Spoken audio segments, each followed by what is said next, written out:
Hey guys, welcome back to my YouTube channel Easy to Homeopath. Now today in this lecture we discuss homeopathic case taking in aphorism number 83 to 104. Let's start. The definition in aphorism number 83, Dr. Hahnemann has defined the homeopathic case taking as the individualizing examination of the case of disease. aphorism number 83 में doctor Hahnemann ने हमको इसका definition दिया है, the individualising examination of the case of disease. Why should we take a case. अब हम जो है केस क्यों लेते हैं तो देखते हैं one by one. The basic aim of the taking a case is getting the knowledge of disease, to know the sign and symptom of the patient, to be able to differentiate between common and characteristic symptom, to know the diagnosis of the case, to know the factor those derange the health of the patient and advise the patient accordingly, to know the mechanism of the case. पहला तो क्या M है case लेने के लिए कि हमको जो है डिजीज़ की नॉलेज होती है, वहाँ पे साइन एंड सिम्टम्स पता चलते हैं पेशेंट के. अब हम केस लेने के बाद जो है easily common and characteristic symptoms को जो है वो डिफ्रेंशिएट कर सकते हैं, केस को डायग्नोस कर सकते हैं, डिजीज़ को डायग्नोस कर सकते हैं.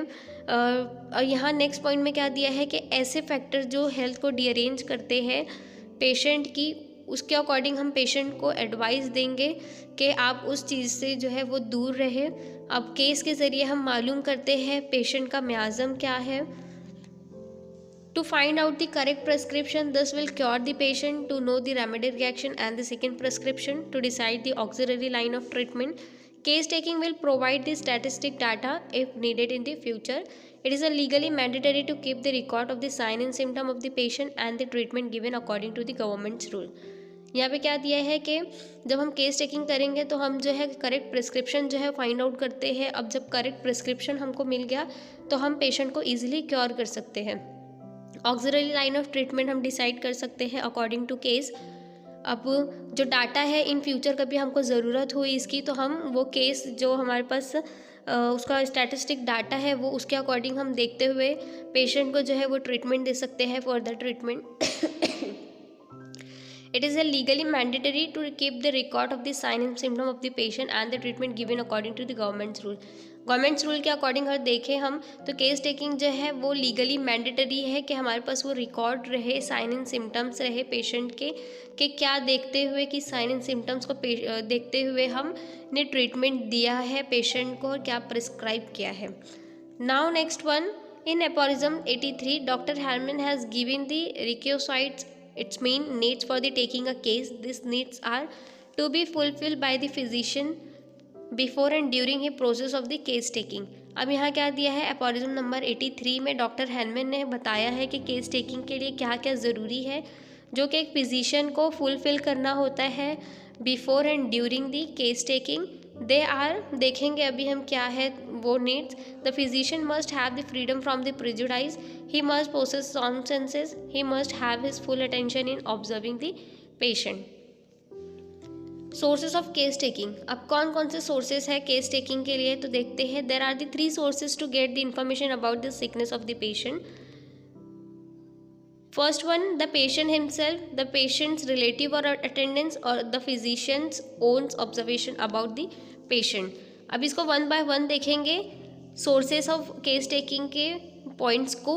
The patient himself, the patient is the best source of getting the information about his sickness because it is he who is suffering, so his own narration about his complaint must be the most authentic. क्या दिया है यहाँ पे कि जो patient है अपने जो कंप्लेंट्स खुद बताता है, ये एक बेस्ट सोर्स है होम्योपैथिक केस टेकिंग का, क्योंकि पेशेंट जो है वो खुद सफ़र कर रहा है तो वो बहुत ही अच्छे से अपने कंप्लेंट्स को नरेट कर सकता है और ये एक ऑथेंटिक वे है. Now next one, he is her relative or attendant. This source becomes important when the patient is not able to narrate his own complaint. अब ये सोर्स कब इम्पॉर्टेंट होता है, कब ज़रूरी है, जब पेशेंट जो है अगर अनकॉन्शियस है, अपने कंप्लेंट्स नहीं बता पा रहा है, उस टाइम पे ये वहाँ पे रिलेटिव और अटेंडेंट्स जो है उसके बारे में हमको केस देंगे. The physician own observation about the patient. The physician must make his own observation about each patient after he receive the information from both above sources. अब यहाँ पे फिजिशियन क्या करेगा, जो भी पेशेंट बताएगा या उसके रिलेटिव उसको देखते हुए वहाँ पे खुद ऑब्जर्व करेगा उस चीज़ को। Now next one, don'ts of homeopathic case taking. अब यहाँ पे होम्योपैथिक केस टेकिंग में एक फिजिशियन को क्या क्या नहीं करना चाहिए वो हम देखेंगे। The physician should never interrupt the patient while he she is talking. एक फिजिशियन को जो है वहाँ पे डिस्टर्ब नहीं करना चाहिए, इंटरप्ट नहीं करना चाहिए बार बार जब पेशेंट जो है अपने सिम्टम्स बता रहा हो या फिर वो बात कर रहा हो उस टाइम पे। If we interrupt, we might break his chain of the thoughts and the patient might forget to mention certain important information he was about to tell you. The physician must be a good listener. अब यहाँ क्या दिया है कि अगर हम वहाँ पे पेशेंट को इंटरप्ट करेंगे, बार बार कुछ पूछेंगे, तो वो शायद वो जो थॉट्स है, वो चेन जो है थॉट्स की, वो ब्रेक हो जाएगी और वहाँ पे पेशेंट जो है वो भूल जाएगा जो कुछ इंपॉर्टेंट इन्फॉर्मेशन जो है वो जो आपको बताने वाला होगा वो। इसलिए एक फिजिशियन को एक गुड लिसनर होना चाहिए।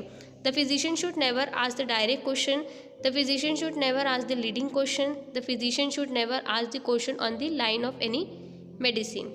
अभी वहाँ पे पेशेंट को जो है डायरेक्ट क्वेश्चन नहीं करना है, लीडिंग क्वेश्चंस नहीं करनी है वहाँ पे, और डायरेक्टली किसी भी मेडिसिन के अकॉर्डिंग जो है पेशेंट को हमको क्वेश्चंस नहीं करना है। Do's of homeopathic case taking. The physician should ask the patients to speak slowly so that he will be able to note down the symptoms correctly. The symptoms of the patient should be noted in the words of the patient. The physician should write each symptom on the fresh line. Once the patient finish his narration, the physicians can ask him questions to get more information regarding any of the symptoms. At the end, the physician should write down his own observation regarding the patient. अभी यहाँ क्या दिया है कि patient को जो physician को जो है पेशेंट से बहुत स्लोली स्पीक करना चाहिए वहाँ पे, और अच्छे से नोट डाउन करना चाहिए, सिम्टम्स को करेक्टली नोट डाउन करना चाहिए। Symptom of the patient should note be in this words of the patient. अब जो भी पेशेंट के हम कंप्लेंट जो है सिम्टम्स नोट डाउन करेंगे वो पेशेंट के लैंग्वेज में, पेशेंट के वर्ड्स में ही होना चाहिए।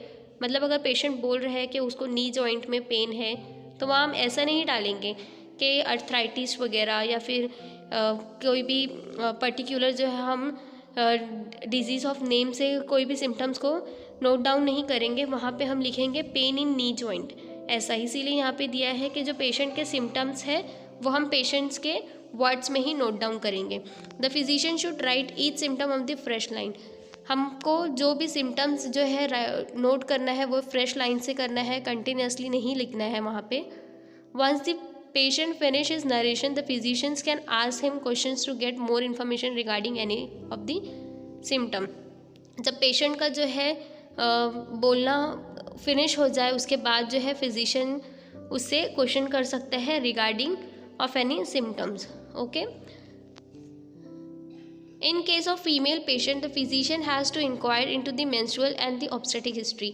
अगर जो पेशेंट जो है वो फीमेल है तो फिजिशियन को वहाँ पे इंक्वायरी करनी चाहिए उसके मेंसेस और ऑब्स्टेटिक हिस्ट्री के regarding. The physician should be careful about the hypochondriac patient. This people are not actually sick but to show if they are sick, probably because they want to sympathy from the others. Since these people are not really sick, they do not need any medicine. We can give a placebo to such patient if needed.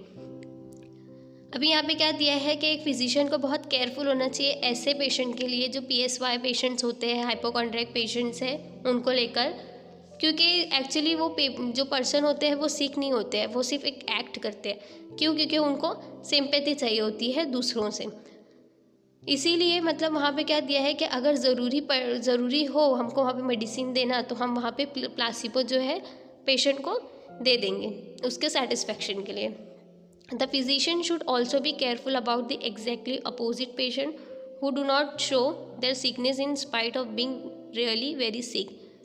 अब उसके oppositely हम देखें तो एक physician को वहाँ पे भी केयरफुल होना चाहिए ऐसे पेशेंट्स के लिए जो कि सचमुच बीमार तो होते हैं लेकिन वो ऐसे मतलब अपने ऐसे एक्ट करते हैं कि जैसे उनको कुछ हुआ ही नहीं है, लेकिन उनको एक्चुअल ट्रीटमेंट की ज़रूरत होती है।